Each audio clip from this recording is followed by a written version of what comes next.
Olá, vinhofóricos, tudo bem? Estamos nos aproximando de datas comemorativas que eu particularmente amo, que são o Natal e o Réveillon. E no vídeo de hoje, nada melhor para a gente falar do que sobre espumantes. Você alguma vez já se confundiu com os conceitos de champanhe, espumante, cava, prosecco, frisante, fica sem saber o que é um e o que é outro? Então esse vídeo é para você. Fique ligadinho. E, em primeiro lugar, para fins didáticos, guarde bem essa hashtag. Somos todos espumantes. Ou seja, com exceção do frisante, o vinho frisante que nós vamos falar lá no final do vídeo, todos esses vinhos, o champanhe, o prosecco, o cava, eles são todos, carinhosamente, farinha do mesmo saco. Então, para nós entendermos direitinho como que um espumante é feito, vamos explicar bem resumidamente como é feito um vinho. Você vai amassar as uvas e disso vai restar o suco e a casca daquela uva. Então, se você quer fabricar um vinho tinto, você vai deixar a casca junto com o suco, porque a casca vai dar coloração ao vinho tinto. Se você quer fabricar um vinho branco, você vai retirar as cascas e vai fermentar o suco. Pois bem, lá na fermentação, a primeira fermentação, ela vai ser feita com esse mosto, que é a mistura da casca e do suco, ou sem a casca, como já explicamos.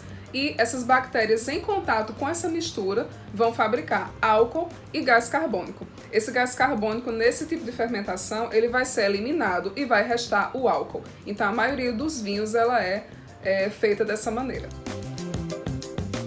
Então, esses vinhos que eles foram produzidos por esse primeiro processo, por essa primeira fermentação, são aqueles vinhos nossos comuns, que são os vinhos tranquilos. Em oposição a esse tipo de vinho, nós temos os espumantes. O que é um espumante? O espumante era um vinho que já foi tranquilo, que já foi um vinho normal, que foi fermentado pela segunda vez para que fosse adicionado gás carbônico e fossem formadas as bolinhas que a gente vê subindo na taça ou perlage.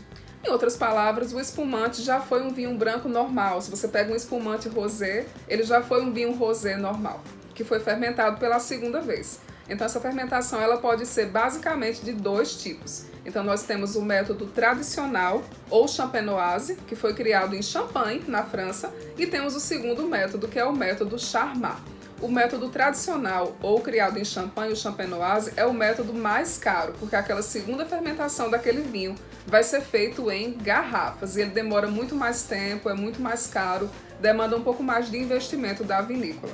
E o segundo método é o mais barato e por isso a maioria dos espumantes eles são produzidos através desse método, que é o método Charmat. Você vai pegar aquele vinho tranquilo que você fez lá no início da fermentação, vai colocar num tanque de inox, vai vedar e a segunda fermentação vai ser feita nesse tanque.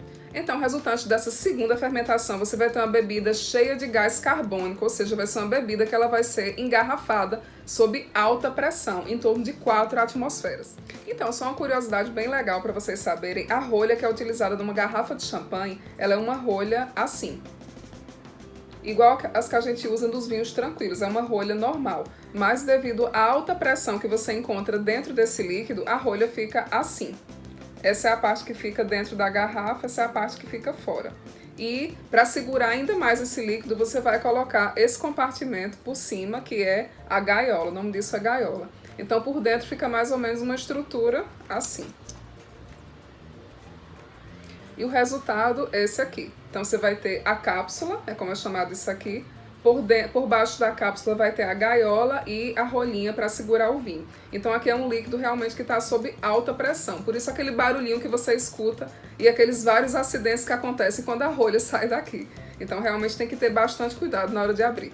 Então, o único vinho espumante que não passa pela segunda fermentação é o espumante feito da uva moscatel, porque ele passa por um processo especial de fermentação chamado de método Asti, ou seja, aquele primeiro gás carbônico da primeira fermentação que é geralmente eliminado, ele vai ser mantido nesse tipo de espumante. Então agora vamos falar das denominações que confundem a cabeça da gente. Só que não esqueçam da nossa hashtag, somos todos espumantes, porque é tudo espumante. Então existem várias denominações de espumantes, cada região do mundo produzem espumantes que levam nomes especiais, mas existem basicamente 3 em nosso mercado. São champanhe, o prosecco e o cava. Então, o que é um champanhe? O champanhe ele é um espumante produzido na região de Champagne, na França. Então, Os espumantes, para serem chamados de champanhe, necessariamente eles têm que ser produzidos nessa região. Lá são utilizados basicamente 3 tipos de uva na produção dos champanhes, que são a Pinot Noir, Pinot Meunier e Chardonnay. O nosso segundo tipo mais comum é o cava. Então, cava ele é um espumante produzido na região de Penedès, na Espanha. Lá eles usam basicamente também 3 tipos de uva, que são as uvas Macabeu, Parellada e Xarel·lo. E o nosso terceiro tipo mais comum é o Prosecco, que ele é produzido com as uvas Prosecco ou Glera. Então, essa denominação era de origem controlada da Itália, da região do Vêneto.